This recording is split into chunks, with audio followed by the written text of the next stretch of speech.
Good evening, everyone. Thank you so much for coming tonight. It's great to see such an amazing turnout. We're really excited to welcome Mike Mignola to our campus for a conversation about his artistic process. Let's give him a hand.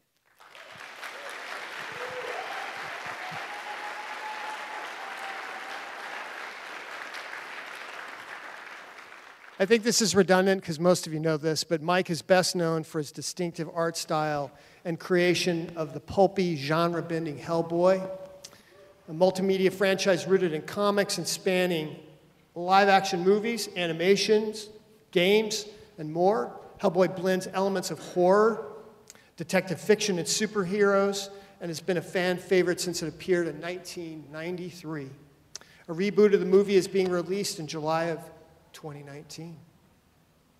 Mike has also worked as a concept designer, production designer, and executive producer on a host of films, including Atlantis, The Last Empire, and Blade 2. I want to thank tonight our Communication Arts Department Chair, TyRuben.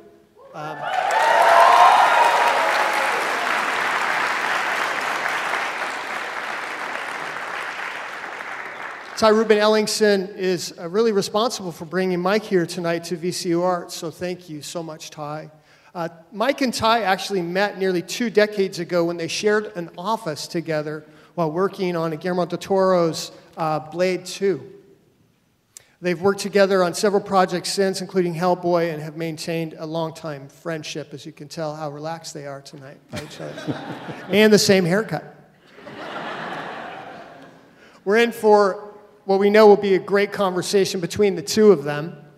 Something different than you might see in an event like Comic-Con, where Mike often speaks. We'll actually hear how he got started as a young pioneering artist, much like many of you here tonight, and how he worked his way up through the entry ranks in places like Marvel and DC Comics to ultimately imagine, create, and launch his own characters. We'll learn more about the inner workings of his artistic process. For example, you might be interested to know that even in this technology-driven era, he also uses traditional media, putting pen and ink to paper to bring his vision to life. That same intersection of traditional and digital, of disciplinary rigor and interdisciplinary daring is really at the core of teaching in communication arts.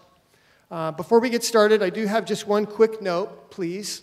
If you're going to take photos, you're welcome to do so, but try to do so within the first 10 minutes, okay? So that we can all kind of settle into the conversation. And then please sit back and enjoy tonight's conversation between Ty and Mike Mignola. Thank you so much, guys. Thank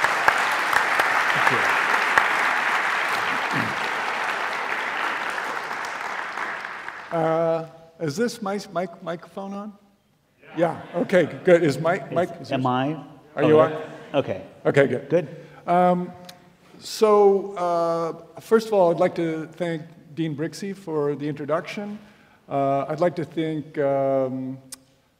Gregory Kimball over in the library and Emily Kundort, who helped so much in putting this together. Kelly Alder, who's on the faculty of Communication Arts, and also Laren Brink, who was very instrumental in getting us set up for this evening. Oh wait, I have a prop. I made this box myself out of this box from my house. We'll put it on for a little on the box. height. Oh yeah. Good. Set the Halloween mood up a little bit. So there's we can have a 3-way conversation. Mike is probably how many skulls do you think you've drawn in your career? I draw a lot of skulls. A lot of skulls. Yeah. And that's a perfect segue into, But you know what I don't draw on skulls? I never draw the chin. I don't like it, so I shave it off. If you look at my skulls from the last 10 years, there's no chins on my skulls. They just have a spherical bottom. Yeah. Yeah, and it's because you just don't have. I think it's a major artistic development on my part. When you get to the point, it's actually true. When you get to a point where you go, yes, realistically, I know it has that, but I just don't like that shape. So you start molding things to the shapes you like. Yeah, yeah, that's true power. I've never had a job. I've never had a job that specifically called for an accurate skull. So I guess there's that. Yeah. Well, there was one thing I wanted to say. I wanted to do a fair trigger warning. You will hear cursing tonight.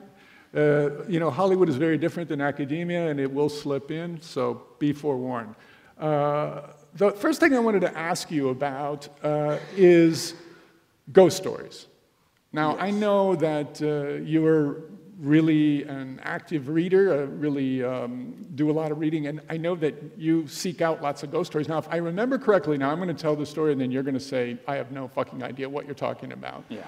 But the first to swear. I had to get it in. I know. Well, I'm sure I can top it later. When we were working, I think, on Hellboy together, we started talking about ghost stories, and you said that there was this one ghost story which I think was from Ireland or Scotland or something, and it involved people who were riding their bicycles in the evening, and these hairy ghost hands would just appear on the steering wheel and steer them into the ditch. Wow. That's cool. It sounds like something I would have known once upon a time. It's probably something I just read that day, because I have my memory is not what it was. So that's not a specific story I remember. Well, but it is the kind of shit I like. Right. So what do you, like, when you're, I guess, how does your interest in ghost stories, does it fit into the larger universe of, like, the Hellboy graphic novels? I mean, does it inform it? I mean, Oh yeah. I mean, it's Hellboy. When I finally came around to making up Hellboy, I knew it needed to be made entirely of the stuff I like. So I wanted something that wasn't so specific it could only be about ghost stories, but I wanted to put all the shit I like out there. So Hellboy was my vehicle to do that whole stuff. Ghosts, vampires, any other kind of monster thing. But it also had to be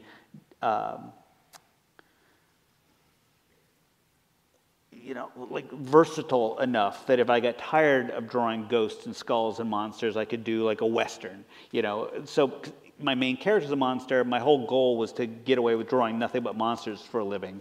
So you make your main character a monster, and even if you lose your mind and want to do a story about a guy going to the grocery store, well, you're still doing a monster going to the grocery store. Right. But I mean, it goes back, like the first, probably jumping over another question of yours. But please. The first 10 years of first 5, 6, 7 years of my career was just doing whatever jobs I could get my hands on. And I end up at some point, because I'd done this big kind of high-profile superhero book, I had a reputation, I realized, as a superhero artist. And the next job I was offered was this Batman, Jack the Ripper, Victorian-era thing. And while it wasn't a ghost story, it was close enough. It was the time period I love. I love the Victorian era, especially for ghost stories.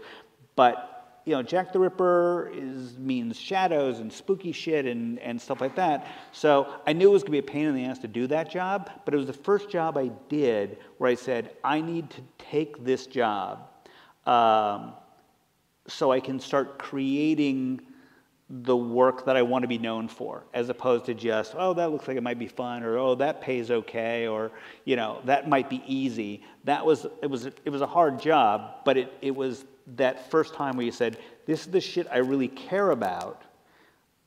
I'm going to do that work, and I've pretty much tried to do that ever since, because I do think the audience can tell if you're really into it. I mean, I can draw most things okay, but if you give me ghosts and vampires and shit, I bring something extra to it. Mm-hmm, mm-hmm. And do you have, I mean, this gets way into kind of maybe the weeds of like how you think about things, but do you differentiate like from a supernatural being to a monster to like a creature to like an alien? I mean, does it matter in the way that you approach that stuff? Yeah, I don't give a shit about aliens. Oh.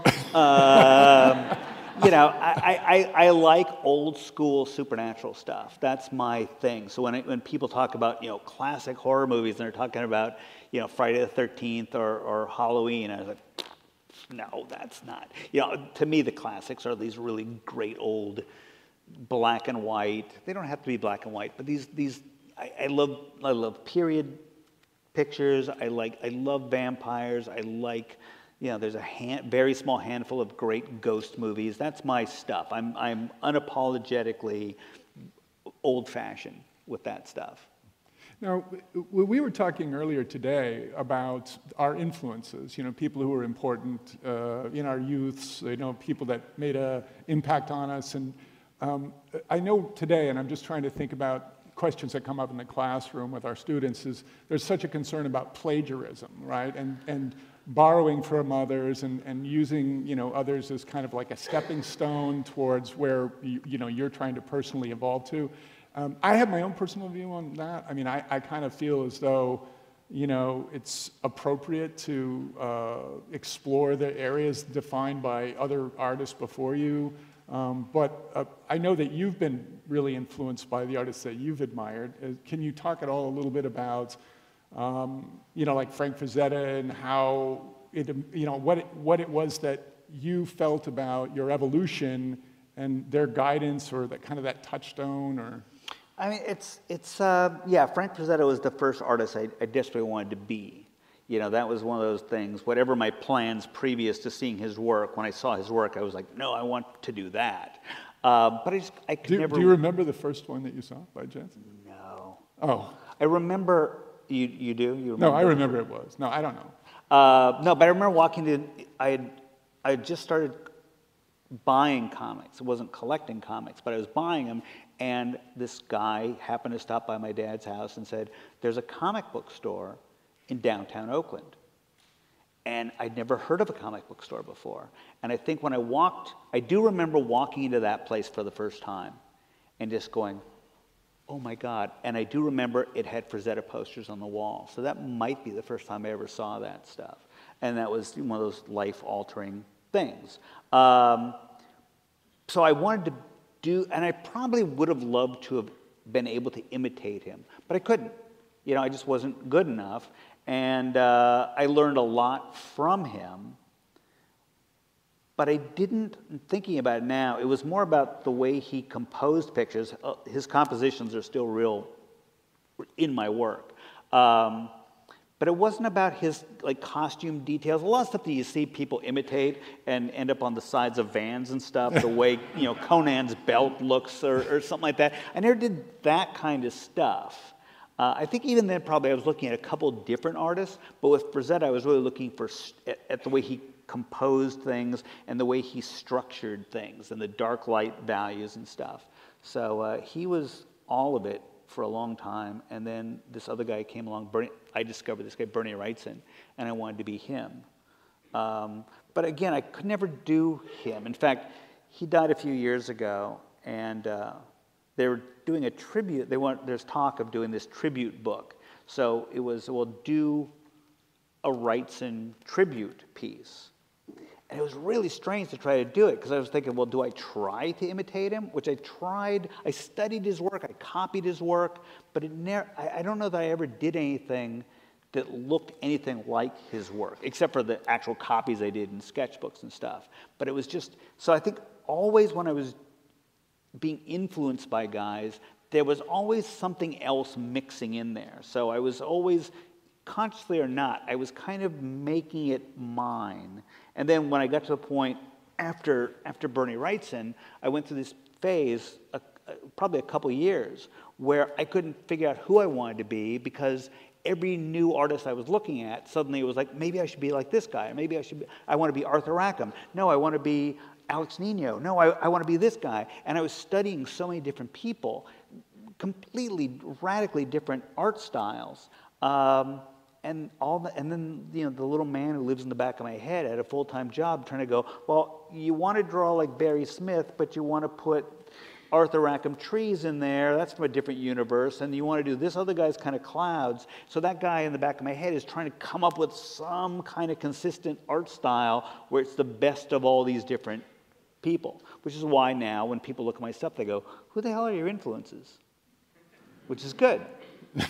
Because nothing worse than being the guy where they go, oh, you're the 32nd best Jim Lee. We know we can't afford Jim Lee, and we can't afford the 10 top Jim Lee guys, but if we go far enough down the list, we'll get to you. You know, you don't want to be that guy. Right, right. So I guess then just because I want to keep it a little bit topical today, because we got to go around and visit some classes and talk to students, what was the through line for you from like where you might have been in high school and then entering like the college years and then studying in college and looking towards New York, and like how did you see those things stacking up to get you to, obviously New York is where you wanted to go to do comics, right? I mean, what did they show you along the way? Who's they? Like, I mean, like the voices in my head? Yeah, what were the voices the man saying? in the back of your head. Yeah. No, but I'm trying to get a sense of like, how were you impacted by, you know, college? Yeah. And what were your concerns in college with regards to making it through and getting out the other side? Yeah, you know? I mean, the only thing I ever could do was draw. So I knew pretty early on that's what I needed to draw for a living. And I did go to art school, and somewhere in the middle of, I went to art school for 2 years, and so, you know, by the time I hit art school, things became less abstract. It's like, oh, I'm going to draw monsters, and then around, you know, the first year of art school, you start thinking, how am I practically going to make a living drawing monsters for a living? Because I can delude myself that I'm going to do these, I'm going to illustrate these hardback books. Because again, around the 70s, early 80s, there were a lot of these nice hardback books coming out. It would be like fairies and gnomes and giants, and you're like, oh, I want to be one of those guys who does those kind of big illustrated books. But even then, I was practical enough to go, well, I'm a brand new guy, so I'm not going to get those jobs. And there aren't that many of those books. So I won't delude myself that I'm going to be that guy. So where can I get a job where I can draw monsters? So, you know, I had gotten out of comics, and that's when I started looking at comics again and saying, well, maybe the comics business is where I should focus. And I went to conventions, and I reacquainted myself with people at conventions, and I met people, and you know, I had the rudimentary skills, I thought, to be in the comics business. So it really became a practical thing of where can I go to get away with doing what I do. And also, I didn't drive. And I think I've gone back and forth on this. Did I not drive because I knew I was going to New York? Or did I go to New York because I was so terrified of the idea of driving? And I think more and more, it was one of those things that clicked, where I went, comics is in New York, and you don't drive in New York. Oh, that's perfect. So I was so desperate to go to New York that I hooked up with a lunatic in my 5-hour Friday perspective class. He was going to go to New York. The minute he got out of school, he was going to New York. And I went, oh, do you have a place to stay? Yes. You got room for another guy? Yes. Great. I should have asked more questions. But that was all I needed to hear. We got tickets, and I found out, on the flight to New York, I found out that he was crazy. And in fact, I'll never forget sitting at Kennedy Airport. We got to the airport, and he pulled a wad of paper, crumpled paper out of his hand, and he says, I think I've got this guy's number. But it was a guy he had met at a party a couple years earlier who'd said, if you're ever in New York, you need a place to stay, let me know. And he thought he still had the guy's number. And we're sitting there at fucking Kennedy Airport. To make it more weird, he's on a payphone trying to call this guy, maybe randomly calling all these phone numbers he had crumpled in his pocket. And I'm sitting in a coffee shop in Kennedy Airport, and I look over, and there's Leroy Neiman sitting in the same coffee shop with that big mustache. I'm like, where the fuck am I? What have I done? That was some scary shit. But that shows my desperation to go and be in this business. And what about that? What about desperation? Was that a driving factor in, like, you had to achieve it? I mean, I'm always interested in that piece. I've always had this feeling of the clock was ticking. Mm-hmm.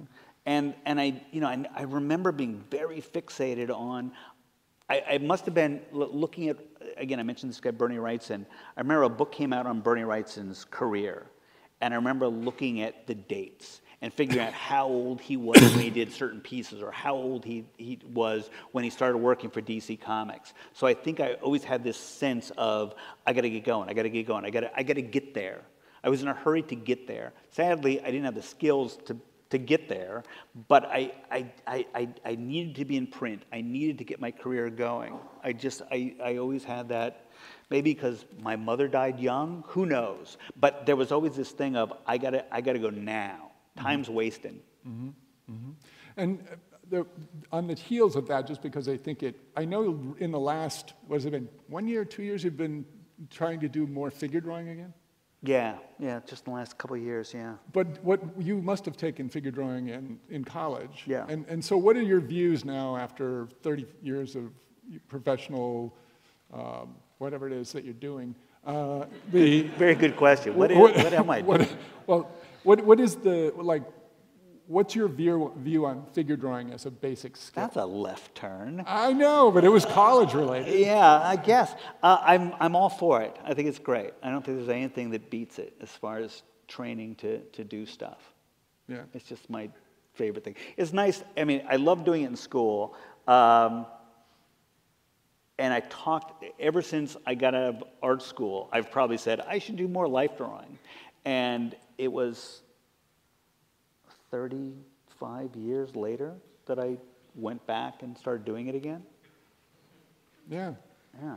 It's nice. You know what? At this point in my life, it's nice to do shit just for fun. Yeah. It's nice. Yeah. It sounds weird to say, but when you get to a point in your career where you buy yourself the time to do stuff, where you can really do whatever you want, it's a little daunting, because if you're in a position where you go, you can now do whatever you want. Hellboy's paying the bills. Almost anything you draw, you could sell for some amount of money. Well, what do you really want to do? And especially if you've just spent the last 25 years doing Hellboy, you basically have already been getting away with murder. Like, okay, yeah, but what do I really want to do? It's like, how selfish are you that you've gotten away with doing, not only did you get away with doing comics for 35 years, for 25 years you've been left alone to do whatever the fuck you want. And now you're going, yeah, but what do I really want to do? Shut up, dude. You won the lottery. You go, yeah, but I didn't win the biggest lottery. The difference is I have finally wrapped my brain around the fact that I don't need to ever outdo Hellboy. I don't need to compete with it. It's hard because there's part of your brain that's always going, yeah, but we haven't done this. And yeah, we haven't done that. You know, I've never illustrated. No, I have done that. But you know, your brain will bring up the things you haven't done. And then you have to sit back. And usually this is before I go to sleep at night. I go, well, let's list what we have done.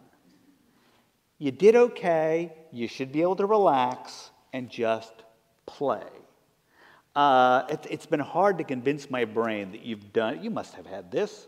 You know, after Avatar, I remember you had the conversation where you talked about, you go, oh, okay, Star Wars to Avatar, Star Wars, well, Jurassic Park, Star Wars, Avatar. I did okay. You know, we've done all right. And my goal when I went to New York, because I didn't think I was ever going to be good enough to really draw comics, certainly not professionally or full time, I was going to be an inker. Which, if you don't know comics, an inker seems like it'd be an easy job because somebody else has done the drawing in pencil, and you've basically just traced over it and tightened it up with ink. I said, well, a chimp can do that job. That's what I'm going to do. I'm going to go to New York. I have roughly the same skills as a chimp. I will be an inker. I'll be in the comics business, and once I'm in and I'm an inker, periodically I'll get to do things like a pinup in this book, or maybe I'll get to do a cover one of these days. And before I die, I will have talked somebody into letting me do a 10-page story in Savage Sword of Conan about Conan on some rocks fighting a lizard or whatever the fuck that would be, which I still haven't done. But just on my deathbed, I'll be able to say, I did it. I drew a comic. I drew not a whole comic, 10 pages in the back of some other comic, but I did it. I did comics. And that was the last time I made up a real conscious goal. So, when do you go from that to, yeah, but I haven't, I've done so much more. I mean, that was roughly a year. In a year, I had done all that stuff.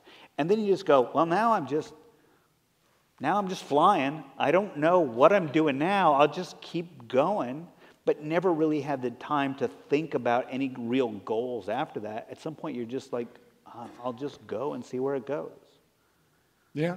Stop me when it makes no sense at all. No, it does. I mean, you could end up a university professor at VCU pretty easily. Well, I mean, what we were talking about is, I've done the comics now, and now I'm kind of, I'm in that thing where I'm kind of going, well, what do I want to do? And we've been working on the movie reboot, and I'm doing a lot of writing, and I'm painting, and I'm drawing just for fun. And you kind of go, is this it? Is this what I'm going to do? Or am I going to get a phone call? I'm not looking for work, but am I going to get an interesting phone call? It's like, oh, would you like to design an animated film or something like that? It's almost like you're clearing the decks so that if something interesting comes along, you're free to do it, but you don't need for any of that stuff to happen. I'm happy just to pile up drawings that, maybe someday they're a book. People have been saying for years, when are you going to do like an art of Mike Mignola? And I go, yeah, that'd be great, but I haven't done the drawings for it yet. I've done 35 years of other drawings. We've done an art of Hellboy, but I'd like there to someday be an art of Mike Mignola, which might have a little bit of a Hellboy chapter in the beginning. It seems like it'd be rude to leave him out entirely. But what about that other shit? Now that you've gotten away with that level of murder, now get away with this other whole thing. Oh, you want to do like a guy with a Victorian suit, but his head is a floating puppet, monkey mask? Yeah, that'll be the cover of the book. That's the shit I do when people say, do whatever you want. Okay, I'll do this. I love that. I think because I'm on a Halloween kick, I actually didn't know, I don't know that I've ever asked you this. Did you work on Bram Stoker's Dracula with Francis Coppola? At what point was that with the development of Hellboy? Was that while you were doing Hellboy, but pre-Hellboy, or? It was before Hellboy. And in fact, I don't know. It was around the time I came up with the idea of doing Hellboy. And when a lot of time goes by and you've told the story a bunch of times, you don't really remember how things really happened, but you kind of twist things so they make a certain amount of sense. But for years, what I've thought is coming off of the Dracula experience, because I was in San Francisco, I was just drawing the comic version of the film, but since I was 15 minutes away from Zoetrope, I ended up going up. I'd go up to Zoetrope is Francis's offices. I'd go up there and I'd pick up reference, and I'd met Coppola, and I came in and I consulted on some stuff, and then one night I watched a rough cut of the film with just Francis and George Lucas. And we had dinner. We had dinner and wine and cappuccino, and then watched this rough cut of the picture. And I remember thinking after that, wow, how did I end up there? And I was drawing. Did George know who you were at that time? I don't think so. I'm pretty sure he doesn't know now, though he does own a couple pieces of mine. I don't know, maybe he knows. I was never able to get a read on George. So in a way, it's kind of like I had this career that just kind of wandered to the point that you end up in a room with those two guys, and you end up in a room sitting between them, and you've had wine with dinner, and you've had cappuccino, and you're sitting between them, Francis, George, and you've got to go to the bathroom so bad you know you're not going to make it through the movie. And you say to yourself, do I ask the guy who made The Godfather or the guy who made Star Wars where the bathroom is? And your brain just goes, I don't know, we've never been in this spot, and we never anticipated being in that spot. So I'd like to think that on the walk home that night, I went, well, why don't I just make up my own comic book character? It's like, I haven't done that either, but it's just, how do you top where you've ended up?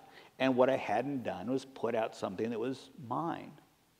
And that goes back to what you were talking about earlier, the Batman piece, right? Was kind of also about putting everything together in the proper formula to create the Mike Mignola universe? I've never given a shit about Batman, but I did do that Batman Gotham by Gaslight. How did you do Batman when you never gave a shit about him? Because somebody said, because Batman's really easy. He's really easy, especially if you draw like me, because the less you draw of him, the better he looks. And he's an easy silhouette. You know, he's a lump with two ear things and a yellow symbol with a bat in it. And you go, he's a silhouette, and he's got that yellow thing, and he goes, oh, it's Batman. It's like, yeah, there's nothing there, and which makes him look better. So, but I had done the Gotham by Gaslight thing, which kind of set the tone for what I wanted my work to be like. And it was like probably the biggest commercial success I had, which I didn't follow up with another Batman because I don't think I was offered another Batman. Plus, if you draw regular Batman, sooner or later you got to draw the fucking car. And I have no interest in drawing cities. I had no interest in drawing the Batmobile. So I just stayed away from Batman. And then one of the great editors in comics, Archie Goodwin, one day he said to me, I have no idea what led to this. He says, why don't you write a Batman story? I'm like, well, I don't know shit about Batman, but I like to draw graveyards. Could Batman fight a guy in a graveyard and then he falls into a grave and a skeleton starts sucking the life out of Batman, and then there's this hallucinogenic pseudo-Victorian thing with H.P. Lovecraft kind of stuff? And I remember Archie going, yeah, that'll work. So I did that. It was the first story, well, it was the second story I plotted, but it was the first like full-length comic that I almost wrote. But since I don't know shit about Batman, I knew another guy who lived near me who was a writer. And I said, I've made up this story, will you script it? Because I was deathly afraid of actually doing the actual dialogue in a comic. But I made up that story, and I thought, well, that was me really putting something out there that was purely my shit. You know, you get to a point with your career, you go, I'm waiting for somebody to read my mind and send me a script that's exactly the shit I want to do. But I did that Batman thing, which didn't have the Batmobile in it. It was nothing but graveyards and spooky shit that I like. And I thought, maybe this is how I can continue to make a living in this. My career was in pretty good shape already, but it was still, how am I going to get through the rest of my career without having to draw a car? Yeah. You know? And I thought, if I make up my own stories, I won't make up any stories with cars. Maybe that's how I can keep doing this shit. And so if I know the kind of stories I want to do, then the question is, do I make up, just make up stories and say, can I make this a Wolverine book or a Batman book or whatever characters I can get my hands on? And they just all fall into graves and go back. Yeah, it'd be my shtick. Yeah. Or if I want to do those kinds of stories, why don't I just make up my own guy?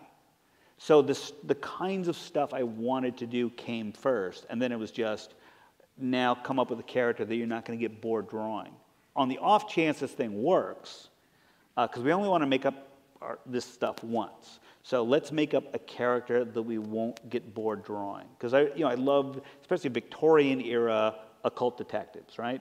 But having done Gotham by Gaslight and the Dracula book, the Victorian era is full of coaches with spoke wheels, and those are a fucking nightmare. So probably not as bad as a car, because I like the shapes better, but they got horses and they got wheels and everything. Let's do modern day, except we'll keep it out of the cities, and we won't have to do all the homework and figure out those wheels. But you've done a Jeep, I think. I've seen a Jeep. Yeah, I've done one or two things, but not much. Yeah. Never one where the Jeep was the star. Mm-hmm.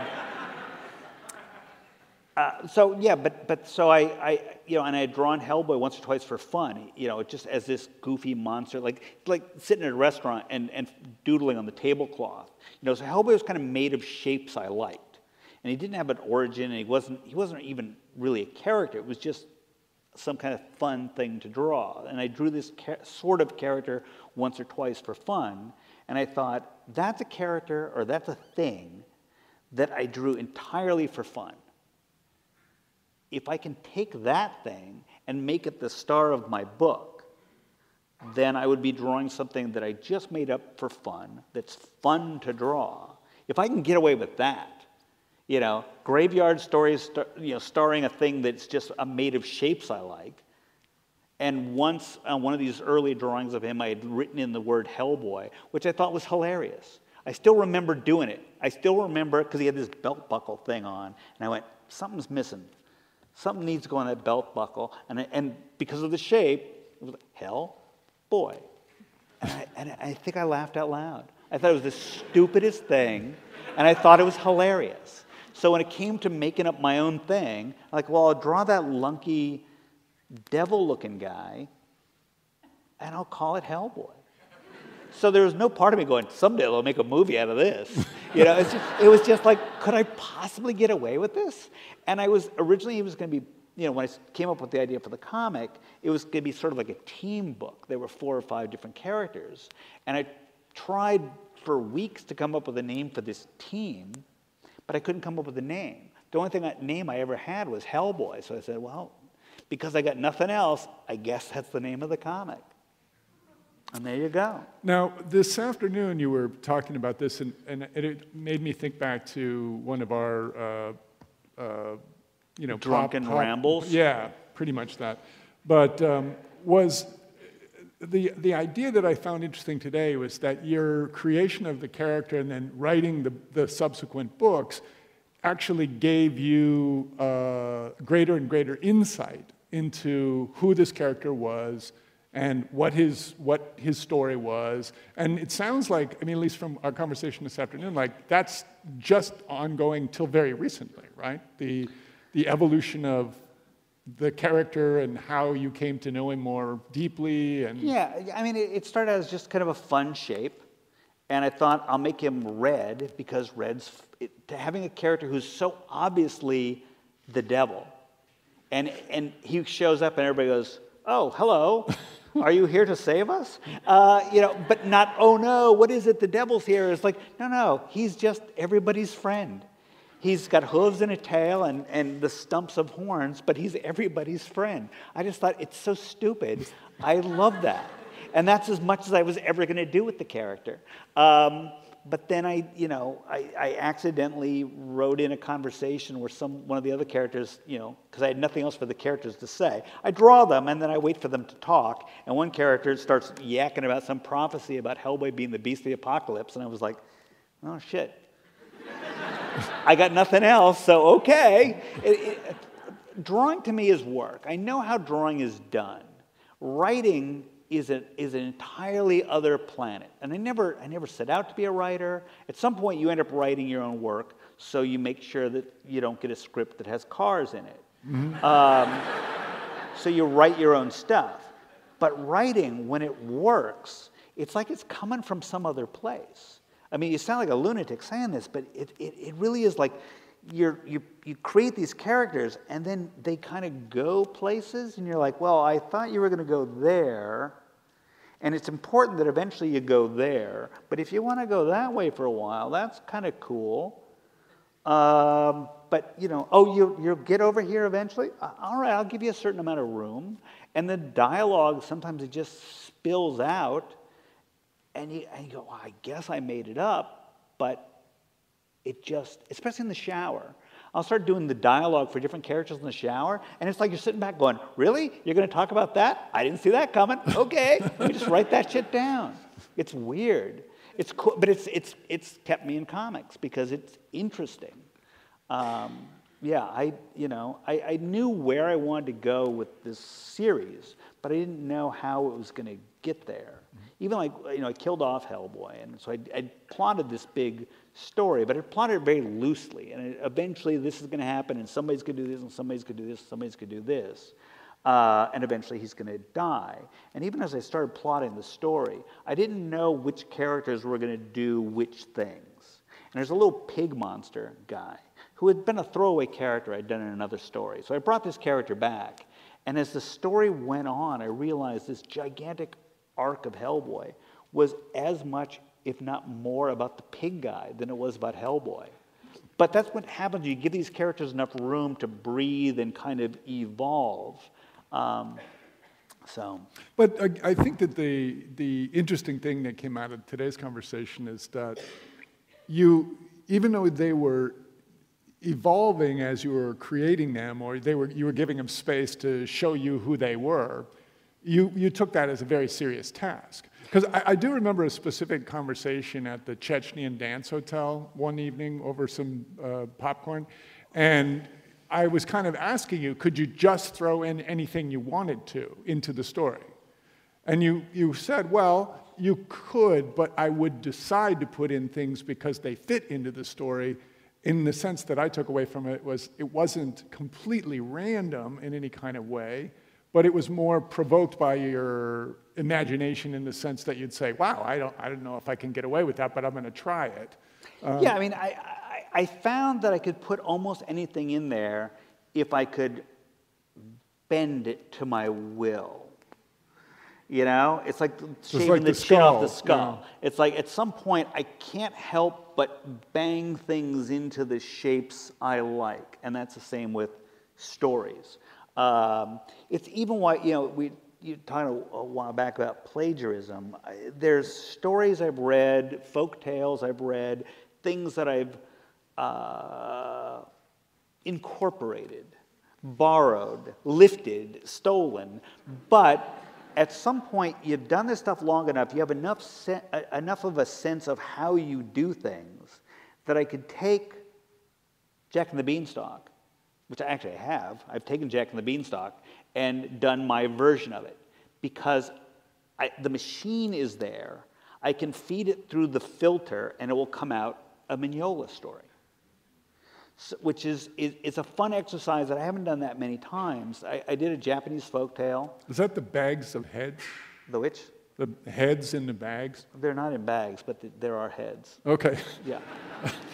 There might be another heads in bags story. I don't remember, but there is at least they're flying. They're heads. flying heads. Yes. Yeah. Maybe I was confusing flying for bags. Yeah. A little glimpse into how his brain works. Well, if there's flying heads, you need a bag to put them in. But yeah, but again, I feed it through my machine. And that was the beauty of you know, once I was doing Hellboy, I think it was the third Hellboy story I did. There's an old Irish folktale that I'd wanted to adapt. And I'd planned to adapt one of these days called Tig O'Kane and the Corpse.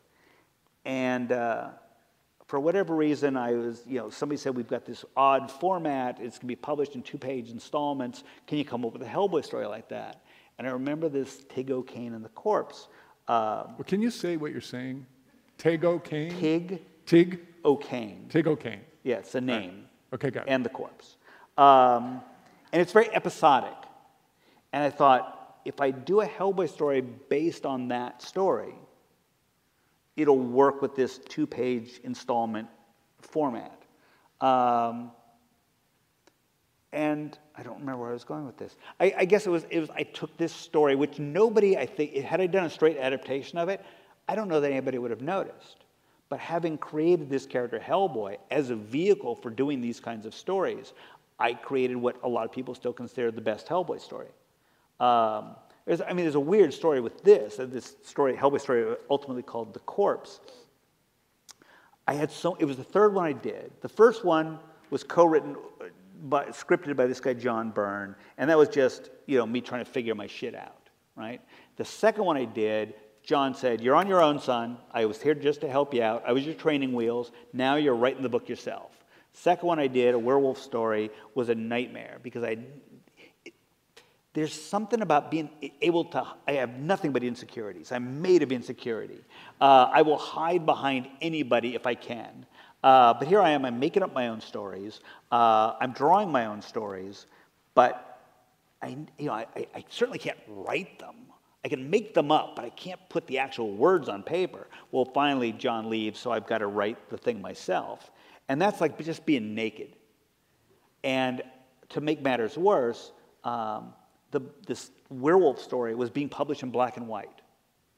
So I was totally naked. Whatever I drew on the page, whatever words I came up with, that's all there was going to be. There were no professionals involved, except a letterer. It would be professionally lettered, but written and drawn by a complete amateur who didn't even have a colorist coming in to cover up shit and make things work. So that was a nightmare. It's got some stuff I'm pretty proud of. It's got one bit in there that I'm really proud of because I came up with a bit that was very emotional, very sad. And it's usually the kind of stuff I would be embarrassed to do. But it's the kind of shit you make up late at night, and then you hope in the morning you don't erase it, because you're kind of hanging it out there. So I really hung it out there with this thing. I did it. I survived it. And then the third Hellboy story I did was I took this Tigokane and the corpse, sprinkled in a bunch of bits from other English and Irish folk tales, because I like doing research, and I love that shit. And I had so much fun drawing it. And even now I look at it and I go, I was just flying. It must be like a jazz thing where you just go, shit's just happening. I'm just going to go with this thing. And I had so much fun doing it that when I finished it, I panicked because I thought it was unpublishable. Because it didn't feel like it was work at all.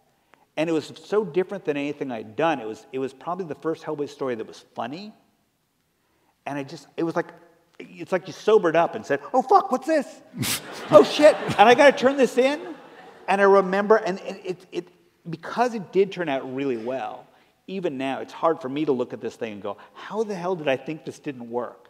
But I remember going out to lunch with a friend, and I brought the whole job. And I sat there like this while he read it. And he said, it's not just good, it is head and shoulders better than anything you've ever done before. And if I'd been drinking, it would have been one of those classic spit takes, like, what? But that's what made Hellboy work, because I sat back and I went, it's the most fun I ever had.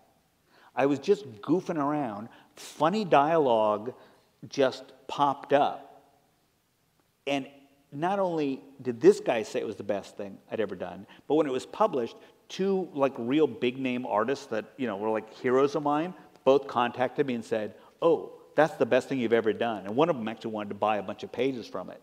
So you're like, wait a minute, it's the most fun I ever had, and it's the best thing I ever did? Holy shit, maybe I can get away with this. And that was kind of, I don't remember what we were talking about, but that's no. But that's you've said that multiple times today, and I find it interesting is that you talk about fear and insecurity, right? And yet there's a part of you. You talked about the little man who lives in the back of your head several times. I don't know if it's the same character that I'm referring to, but sometimes he wears different faces. Yeah, I'm sure. Sometimes it's crowded back there. He's got friends, and some of them aren't very nice. But I'm wondering about, as much as, because I share a little bit of that from my my career, is that there was this idea that if I wasn't willing to take the risk, which was the risk that actually I didn't just sense it, it was real. It was like a feeling of pending doom, right? Pending failure. Like I'm a fake, and any moment someone's going to grab down this thing and go, look, he's just a fake. He doesn't know what he's doing, that feeling. Yeah. When did you get over that? Because it's fairly recent for me that I didn't think somebody was going to pull down the curtain and say, no. Well, I feel it a lot in the classroom. They're saying, he's not a professor, like that happens to me. I just wear the little vest and, come in and start pointing and, look, let's draw, that kind of thing. But I think there's something else that I would like to transmit to the audience, which actually you said today when we were talking to one of the students, said, what would you like to talk about tonight? What would you like to have people walk away with? And you said inspiration. And I found that interesting because often that you're quite self-deprecating and you talk about these insecurities, but there's a mechanism that you overcome all these insecurities with. And it sounds like it's a mixture of risk and like tenacity or the sense that you're going to fail, so you might as well fail big? I don't know. I'm just curious. I've never really sorted it out myself because I am a complete chicken shit. I am a complete follower, and yet, with very little money, I hooked up with a lunatic and went straight to New York when New York was still really fucking scary. So that's not, it's not necessarily the wisest thing, but it's also not the most cowardly thing. Granted, I was following a guy, and I don't know that I could have done it by myself, but it was still a ballsy move and I'd never visited New York, I just moved there. That's what I did in Richmond. Yeah. Well, there you go. Yeah. Different place in your career at the time.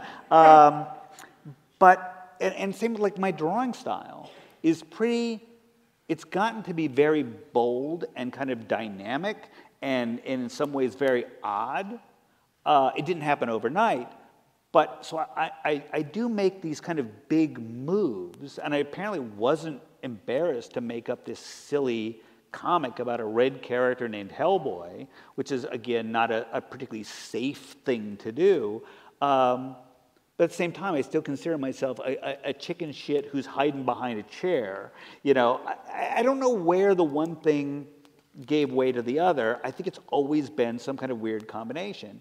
And even there's even insecurity in the way I write because, sorry if this doesn't make any sense, but I'm doing the best I can. I love like Bible epics and Shakespeare. So I will write characters where I'm trying desperately to sound lofty and dramatic, and then I get so embarrassed by what I'm doing that Hellboy responds, you know, like big talk for a guy with no pants, or you're literally boring me to death. And that's that other part of my brain that's so embarrassed by the part that's writing this lofty prophecy that I need the other part of me to step in and say to the audience, I know that's stupid. And I think that comes in the name Hellboy, you know, putting out my character with a name that kind of lets the audience know, I know this is stupid. I know this, we've strayed way off what you're talking about. The insecurity thing is just that. It's just, I've made these moves when there was no other choice. You know, I wanted to make a living as an artist. I had to find a way to make a living as an artist. So I was kind of, it almost seemed like, probably in almost every case, there was no other choice to make. No fallback plan. Yeah, I have never had any kind of fallback plan. Otherwise, God knows, maybe I would have become something else if I had any other skills. But as is, I had a very small set of skills, and I remember, I'm sure there were many sleepless nights where it was, okay, I can draw rocks, and I don't know, I'm hard-pressed to come up with something else, Fish. But I need to make a living doing this and doing it forever. So, yeah, a lot of time was spent chewing over how can I do this? Mm-hmm.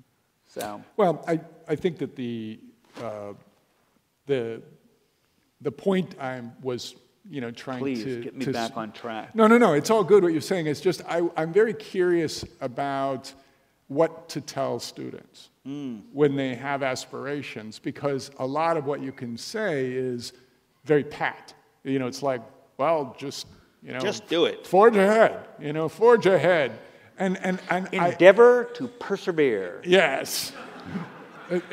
Just try, you know, it's always double your efforts, you know, like there's a lot of stuff that's true, but it's mechanical. Do you know what I mean? Like, right. If I always say, actually, to double your efforts is a really easy model to follow, because it takes a certain amount of responsibility away from maybe the mistakes that have happened or something. But when I listen to you, and I've worked around you enough to know that you're actually always, in my view, my humble view of you as a person, is that you've consistently raise the bar, and every time you raise the bar, you're pushing yourself into territory that you're saying, well, it was quite horrifying or terrifying to take it on, but then I knew if I didn't take it on, then I would sit to where I was, and so I did it anyway. Like I started writing, and I started...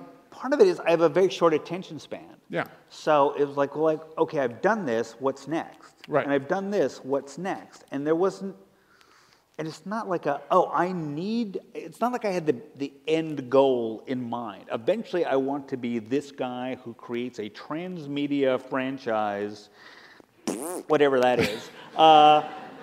It was just, I'm bored. I mean, I've done Batman. Do I do another Batman? Especially if I've done it okay. And that a couple Batman stories I did, turned out okay. So I go, well, I've checked that off. What's next? And I think around that time, like I did that Dracula movie adaptation. Well, I'd never done a movie adaptation. And then I get roped into working on my first ever live action movie, working directly with Francis Coppola. You go, well, check that off the list. And it's not like, after that you go, well, do I go back and do another one of these and another one of these? Because I had gotten to the point, because I spent so many years in New York, I knew people in editorial. I was comfortable that I could go into DC Comics anytime and walk out with a job. But it's like, well, and I did do it a couple times. I would go in and I'd kind of talk to guys and like, well, I was kind of thinking of doing like a World War II era book. And they're like, yeah, we'd love to do that. And you go, okay, that's all I needed to know, is that I could, you know. But it's too much like stuff I've already done. So there's a part of me that was always kind of looking ahead, not out of I need to advance my career. It's just like, well, but I've already done all those things. So let's just keep looking at what else might be out there. And maybe that's where I am now. Maybe it's like, well, okay, I've done all that stuff. Do I need to go back and do another 10 issues of a comic? Or do I paint, which is something I haven't done much of? So it's like fear and boredom, the two. Yeah, I mean, the fear and boredom. The fear isn't as present as it is now. Even like with doing the paintings, you know, I don't care if people like them or not. I'm just doing them for me, which is a kind of a nice place to finally get, where you just go, I'm trying to do stuff that I like. But the fear, you know, the insecurity is always there. The insecurity is always there, but it doesn't build to fear unless I find out that my connecting flight I've missed. And then I go, oh, what am I going to do? I got to call my wife and tell me, how do I get onto a different flight? You're a 58-year-old man. Figure it out. So I am 58. I thought I had that number wrong at first. I can't wrap my brain around. I'm so much older than I ever imagined I'd be. I have the same feeling, yeah. I've been saying I'm 60 for the last 5 years to get used to the idea that I'm going to be. Well, how old are you? 59. Okay, because somebody else I was talking to just turned 58 also. And I said, why is this one ringing a bell like no other ones? Because we think in even numbers. And 58 means you're almost 60. Poor 59. 59 is like, oh yeah, that's going to happen. Who cares? But shit, I'm looking over 59's head at 60, and 60 is really big. Like, hi, I'm exactly what you always thought really old was going to be. I can't be that.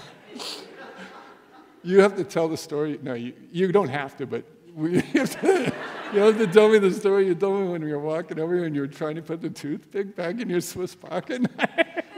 Oh, well, this is veering off the art track a bit, but it's you don't realize that to the outside world. I mean, to me, I make up stories about monsters for a living. I think about werewolves all day long and vampires and shit like that. And I draw pictures of, you know, guys with puppet masks for heads. But somehow you became 58 years old with a white beard. But inside, you're like a 14-year-old retarded kid who's just making up puppet stories. Until you're running down the street with your keys in your hand, and you trip on the sidewalk and you fall, and the people across the street They just saw a really old man head dive into the street. And I had my keys, I have a little tiny Swiss Army knife on my keys. So I crashed into the floor, and I managed to hit everything on the way down. Hit my drawing wrist, hit my knee, cut my knee, hit my face and my chin. I must have just bounced all over. And the people across the street, it's like, oh, he's not. I got to think, because I remember being young enough to see an old man fall and go, he must have broke his hip, because they always break their hip. The old guys, when they go down, they always break their hip. So they probably rushed over to see what a broken hip looks like. And I'm trying to and inside I'm like, I'm just 14 years old. And the little toothpick, there's a little toothpick that goes in the Swiss Army knife, had popped out. And so I'm telling them, no, I'm fine. I'm 14 years old. I've been making up monster stories. But what I really need to do is get this toothpick back in this Swiss Army knife. And it's, if you've seen Alien, there's that scene where Ash, Android is trying to kill Sigourney Weaver with a stick in a magazine. And I was that. I'm fine. And I'm bleeding all over the place. And that happened. And and then when you're a kid, you realize I used to fall down like that all the time. And when you're 58 years old, you go, am I even going to be able to walk tomorrow?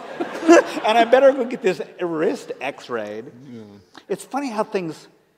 I remember the fall going, man, it's taking a long time to hit the ground. Why aren't I raising my hands up in a way so my face doesn't hit the street? And I did a similar thing the other, like a year ago. I was in the studio, and it's so much more fun to talk about just falling down than talking about art stuff. I get out. I knew we would get there. I get up from the drawing table, and I trip over a box. And I have 2 glass doors, to my studio. And I'm falling towards the glass doors. And you really do have time to go, this is how I'm going to die. My studio's at one end of the house. My wife, who can sleep through anything, is at the other end of the house. And so while I'm flying towards the glass, I'm thinking, yep, I'm going through it in that way where one of the pieces of glass is going to stick in my throat. So I have time to think, if I pull the glass out, I'm just going to bleed out instantly. But either way, I'm going to die. And she's not going to hear it. And she's going to come down in the morning and find me that I've bled out from going through the studio doors. And around that time, you hit the door. Yeah. And you somehow magically bounce off the glass. And you think, well, that's cool. And as you're hitting the floor, you're thinking, but I bet I broke the glass, and so now the glass is going to be falling on me and still cut the shit out of me. Plus, I'm an old man, and I've just hit the floor. I probably broke my hip. So you lay on the floor, and you wait for the glass to fall, and you go, fuck, I didn't break the glass. But I'm still not sure about the hip. So that's... Yeah, sorry, kids. It's going to happen to all of you. We should, another night, we could do another one of these where we could just talk about the absurdity of Hollywood, which would be a great evening, but that would be way far away from art school, I think, at that point in time. I was thinking the other day about when we won't tell these stories, but when Tim Bradstreet was attacked by that plant. We won't tell these stories, but Tim and the plant attack, yeah. And then when we almost ran into Jeff Goldblum as he launched. He almost kicked my head off, remember? I know, I saw that. We were walking down the street, and it was like a restaurant that had stairs that led up to the front door. And we're walking down the street, and the door opens, and Jeff Goldblum comes straight out the door, through the air. And I remember him just whizzing past my head. He didn't use the stairs. He just leapt straight out into the middle of the street. And I was like, wow, something almost kicked my head off. Oh, it was Jeff Goldblum. We've had some wonderful times. Yeah. But the absurdity of Hollywood, is part of why we're here, because it's, again, how did I, who made up an idiotic thing with a stupid name, end up sharing an office with you on a, well, not a big budget movie, but a movie. I mean, it's just, there's a part of my brain that just goes, well, this is never going to happen. Don't get your hopes up. But every time it happened recently. You go, well, they're never going to make it. And every time I say they're not going to make it, I think the universe goes, well, fuck you. I'll show you. I'll make that goddamn movie. And you go, well, I bet you won't. And the universe says, oh, fuck you. And you think I can't get you, what's his name, who's playing Hellboy? David Harbour. David Harbour. You think I can't get David Harbour? Watch this. And you go, okay, universe, you proved me wrong again. Keep doing that, please. No, but that's a good segue into what I was actually wanting to make sure that we talked a little bit about is the story that I heard, and I think I read it in the interview, maybe you did for VCU, but it was that when you first started thinking that, well, I don't know, you can frame it, but apparently you never thought they would make a movie of Hellboy. Right. But then you said if they hypothetically did make a movie of Hellboy, that it would be cool if Ron Perlman played Hellboy, right? Yeah, because I never think about it. I never want to waste any time thinking about shit that I can't control. And you can't control what happens in Hollywood. So they've optioned Hellboy, and I was fortunate enough to do the Hellboy comic at a time where the publishers weren't grabbing the film rights. So I still had the film rights. So they optioned Hellboy for me. And I thought, well, what a great scam. It's not huge money, but it's free money. They're paying me for the rights to make a movie. They don't have the rights to maybe make a movie. And if we make the movie, we're going to pay you even more money. And you go, well, you're never going to give me that big check. But if I can trick you guys, or you can be deluded enough to think there's a movie down the road, and you're going to re-option this thing 2 or 3 times, that's what I thought. After 2 or 3 times, they'll know it's dead. I know it's dead already. But if they think it's not dead and they're just going to give me free money every couple of years, that's cool. That's as far as I thought. But I did then go, well, there's another part of this. I'll make this a longer story.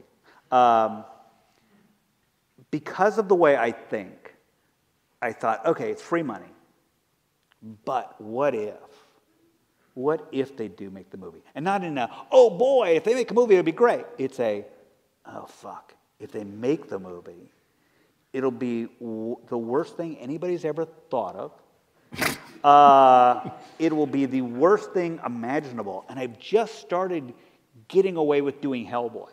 And I've started to plot Hellboy stories. Fuck, if they make this movie, there'll be so much stink on what is already a really stupid name that I will have just taken my creation and chucked it down a hole. So I immediately made up another character. I made up my lifeboat character.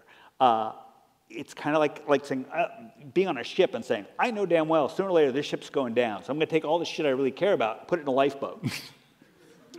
So I made up another character that was a supernatural character. And I knew that everything I'd planned to do with Hellboy, I could eventually do with this other character. So I just kept that character off to the side, waiting for the ship to go down. And it didn't. Oh, but the Ron Perlman thing is, again, I knew they'd never make this movie, and a friend of mine said, you know who should play Hellboy? Ron Perlman. And of course, as soon as he said Ron, you couldn't imagine anybody else doing it. And when Del Toro got involved, I thought, Ron was in Del Toro's first movie. Yep. I wonder if there's a possibility we could be thinking the same guy. So the very first time we met, the way I remember it, it was a breakfast thing, and I walked in, and I don't even think I'd sat down yet. The way I remember it, Del Toro said to me, I know who should play Hellboy. Or, do you know who should play Hellboy? And I went, yeah. And he goes, yeah, so do I. And it was like we said it at the same time. It was like you put your cards on the table, and they're both the same card. And it was like, oh, then now it's all going to be easy.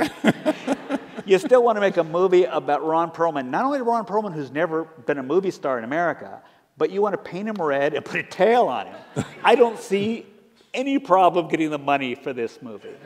What's funny with the Hellboy thing is, and that must have been 4 or 5 years where Ron or Del Toro would just be in meetings.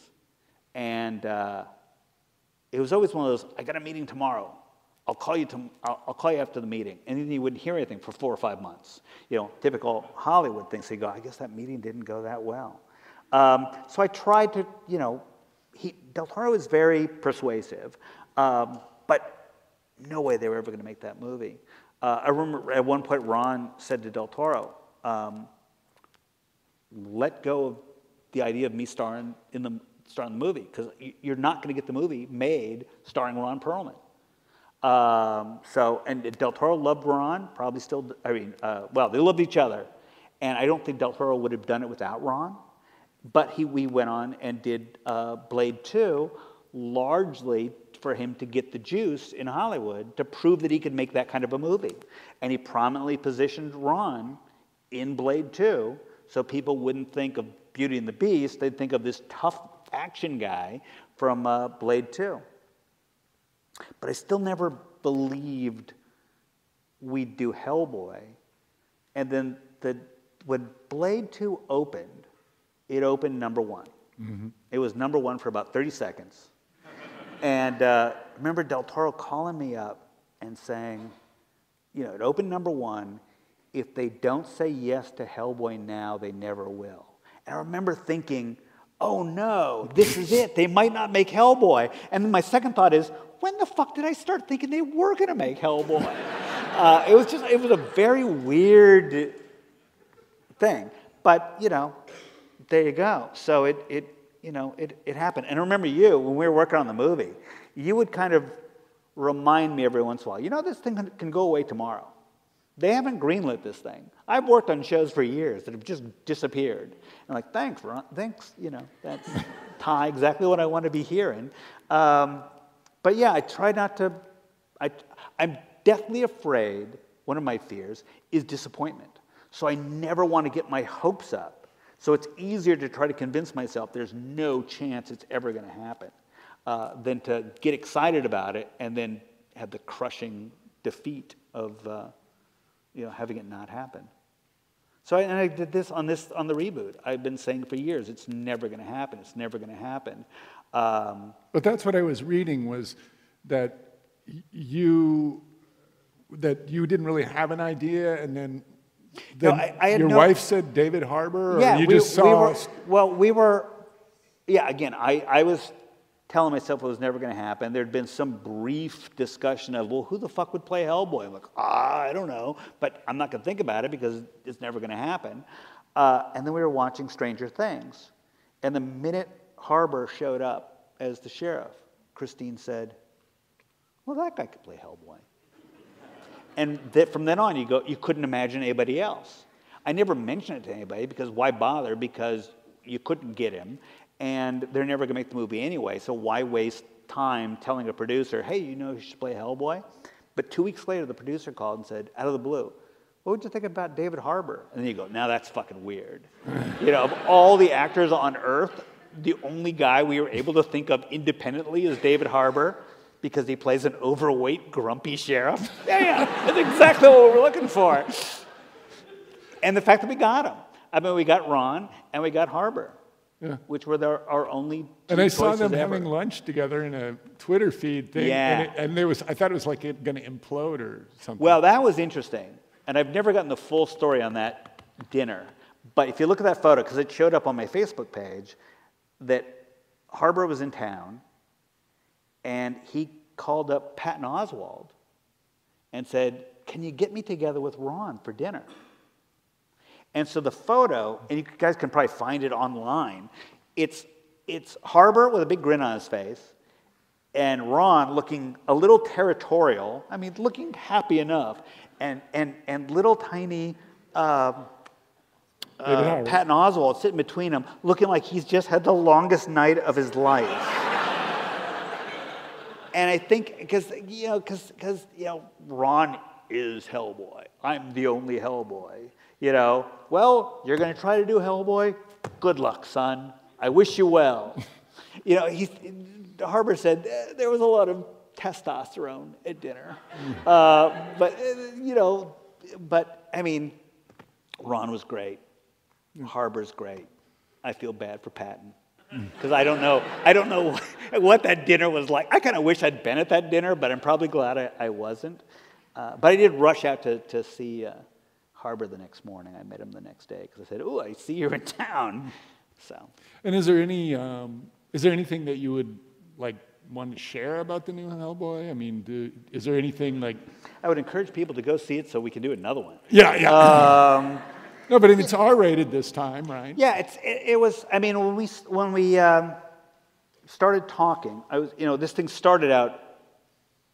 I shouldn't say it started out badly, but from my perspective, it kind of did, because out of the blue, they suddenly said, "We're making another Hellboy movie, and it's going to be this," and they sent me a treatment, and I remember saying, "Well, this isn't a good idea."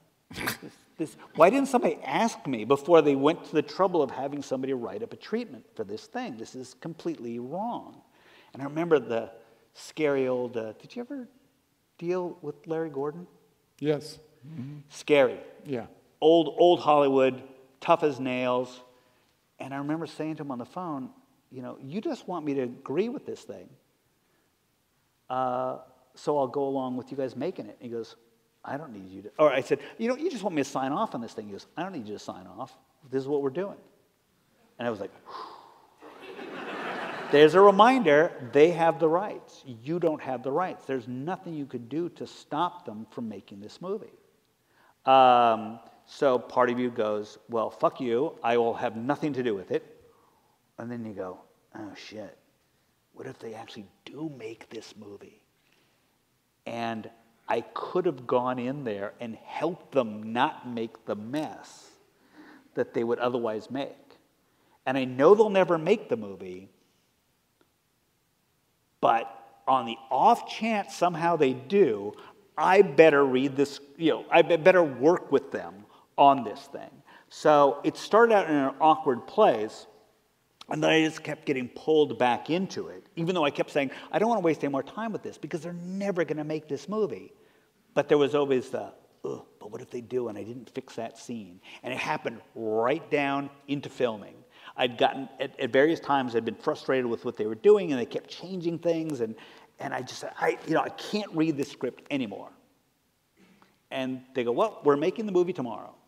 And so I'm in England where we started filming, and I realized the first 4 nights of filming, I couldn't comment on anything that was being done because I hadn't read the script. I literally had no fucking idea what they were doing. So when we moved from the 4 days shooting in England, we moved to Bulgaria for the rest of the filming. And I thought we were shooting like right away, but there were 3 or 4 days in Bulgaria where they weren't doing anything. And I thought, probably better read that script because they're filming the thing right now.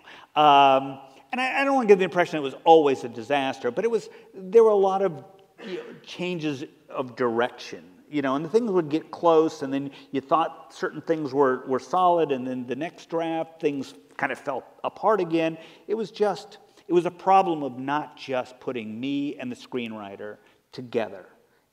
I would work on it, and then he would work on it, and then things would go together, and then they would fall apart, and just for whatever reason, it just kept falling apart.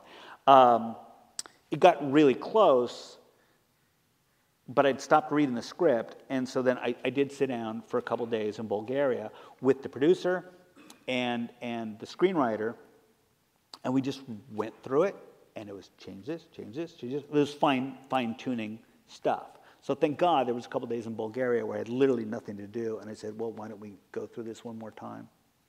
And you've seen a few minutes of it, or you've seen? Yeah, it's definitely darker. When they said to me out of the blue, what would you think about Neil Marshall? I went, I love Neil Marshall, but it makes it a much, if it's going to be Neil Marshall directing the reboot, let's let Neil Marshall be Neil Marshall. So that's when it became an R-rated, much darker thing, which I like. I like the fact that it's so different than the Del Toro stuff that they can exist as completely different things. as opposed to trying to mimic what Del Toro is doing or trying to continue the Del Toro storyline. If you're going to have different filmmakers, then let them make a different version of the thing. And to me, my Hellboy's somewhere in the middle. Del Toro tipped it more fantasy, and Neil tipped it more horror. And neither one is exactly the comic, but they're just different shades of what I did. And I've been very lucky. I mean, considering how many guys are out there, they write a book or they do a comic, and the film bears zero resemblance to what they do. I've done pretty well having two filmmakers who really did understand the material. Whereas you see way too many things out there where you go, did anybody involved in this read the book? You just like the title, I guess? I mean, yeah. So I made out better than a lot of people. Especially when you consider it's about a red guy with a stupid name. Stupid name. Yeah. And he gets 3 movies. I'm still like 100% convinced there's a 3rd movie. I've seen a bunch of it. They sent me some of it today. And I was there when they were making it. But it's always that, I used to say, I'll believe it when I'm on set and I see a guy come out of a trailer dressed as Hellboy. And now I've pushed that back to, okay, I've seen that, but I really need to see it at a theater. Then I'll really believe, because I'm sure something can still go wrong. But no, it was funny. After all those years, like with the Del Toro stuff, all those years of saying it's never going to happen, it's never going to happen, I'll believe it when I see Ron painted red. And I remember a moment on the plane over to Prague and going, that's tomorrow. That was weird. That's one of those, your life, especially if you get old, you go back and there's just those moments that pop out. Mm-hmm. And that's one where you just go, that's tomorrow. I can't wrap my brain around how crazy that is, that's actually happening. And yet, on the day when Ron walked out of his trailer as Hellboy, the first time I'd ever seen him as Hellboy, I went, oh, hi, Ron. It was normal. How does shit like that become normal? I just posted something on Facebook the other day. It was like 5 women in Victorian outfits painted red as female Hellboys. And it was like, Victorian Hellboy-themed tea party. And I was like, oh, that's cool. How does that become something where you just don't go, what the fuck is this? You go, yeah, of course that happened. Why wouldn't that happen? It's the strangest thing, because people say, oh, is it so strange to see your stuff on set or something? I go, no, because by the time you've gotten there, you've climatized to how weird it is so that it's not weird anymore. So the weirdest thing is you end up in these places, Eastern Europe in the middle of the night with, John Hurt, the Elephant Man, and Ron, as Hellboy, and you go, why does this feel perfectly normal? So that's when you just go, this career has ended up okay. But you end up in these amazingly weird places. And with my very limited skill set, I've somehow managed to do this. Yeah. So that's good. Yeah. So I shouldn't be sitting there torturing myself at night going, yeah, but you've never done an album cover. Fuck that. Who needs to do an album cover? Well, I think what I'm hearing, we've known each other for a long time, and it's always interesting because normally when we have spoken in the past, it's all about whatever happens to come into my mind, your mind at the moment. Yeah, but even on the movies, we would have those long, very serious conversations about, because you're much more serious than I am.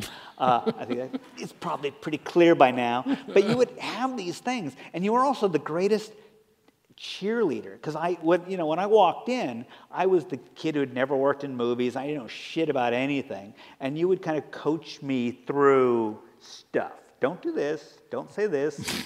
When like he just said this. What does that mean? You go, it doesn't mean anything. Don't worry about it. So you kind of got me through a lot of that weird shit. But we would have these, I remember you'd always say, you got to step into your power. You have power on this thing. They're making Hellboy, for Christ's sakes. I'm like, no, I'm just a hired guy. He goes, no. Remember, you created it. The director downstairs is calling you up and saying, what should the guy say? You got to step into your power. Don't overdo it. Don't overplay it.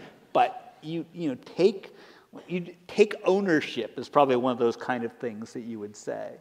And I did my best to make you proud. It took a long time. Well, boy, that better be a good place to end, I think. Yeah? It's 90 minutes in. Yeah.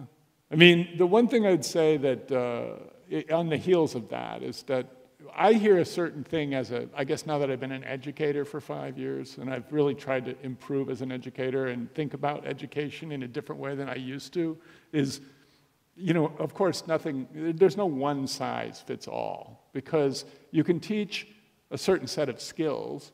You can teach skills to a group with, kind of a series of exercises to get the basic skills, up to a certain level. But at some point, it's really the individual student. It's really the individual who has to take that inertia, that initial, ramp up, and keep going with it.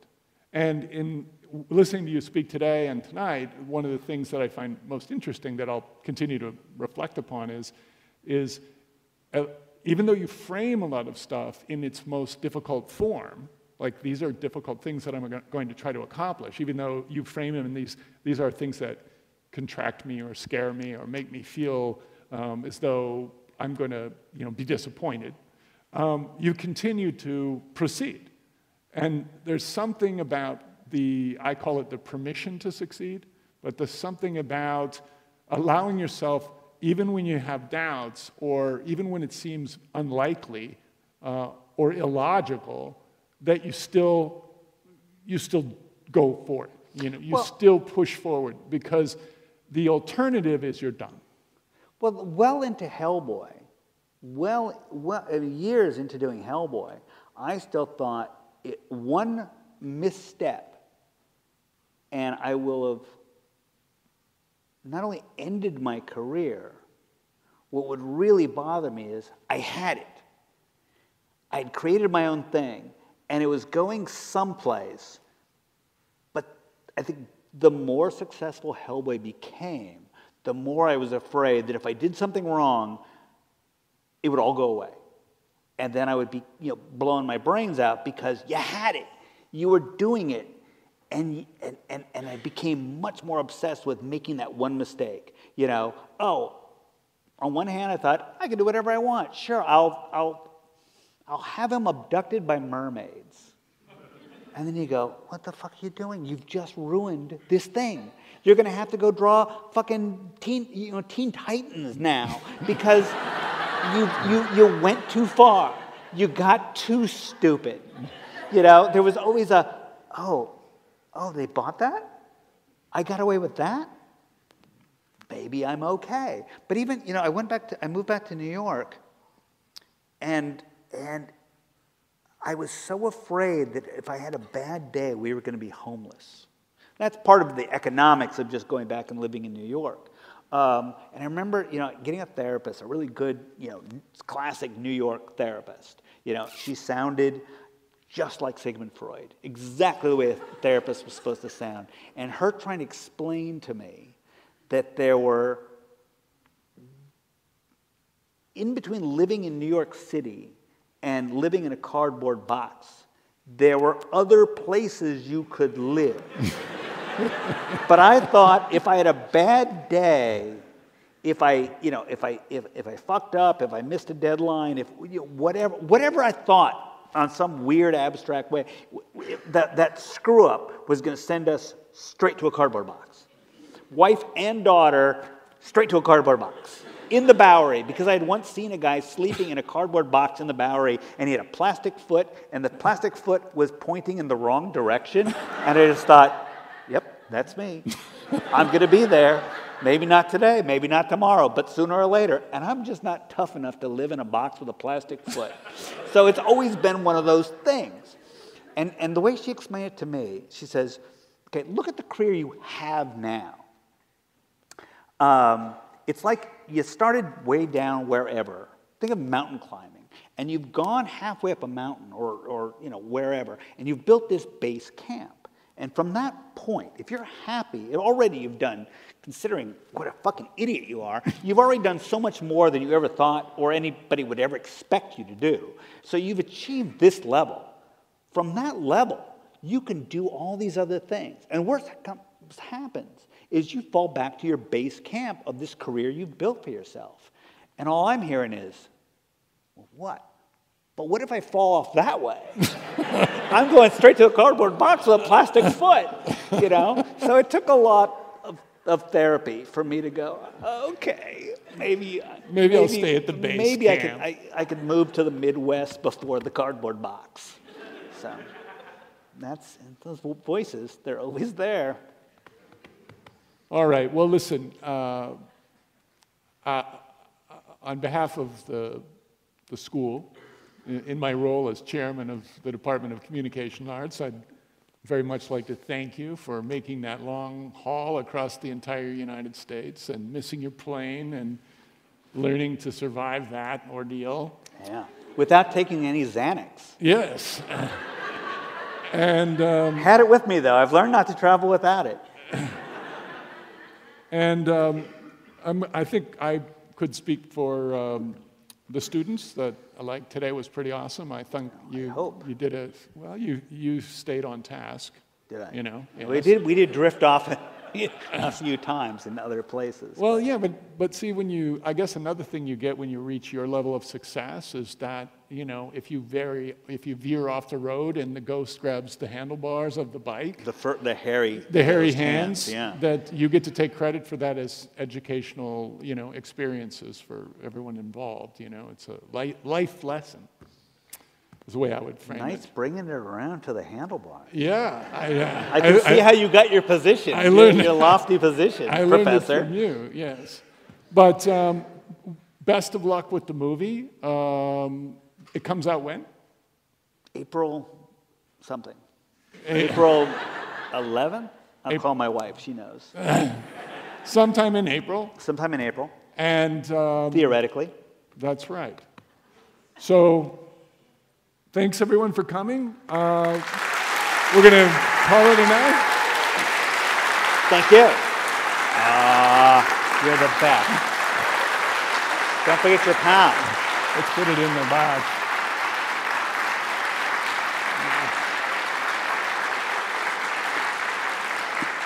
Sideways. Oh, really? Thank you very much. Have a safe Halloween.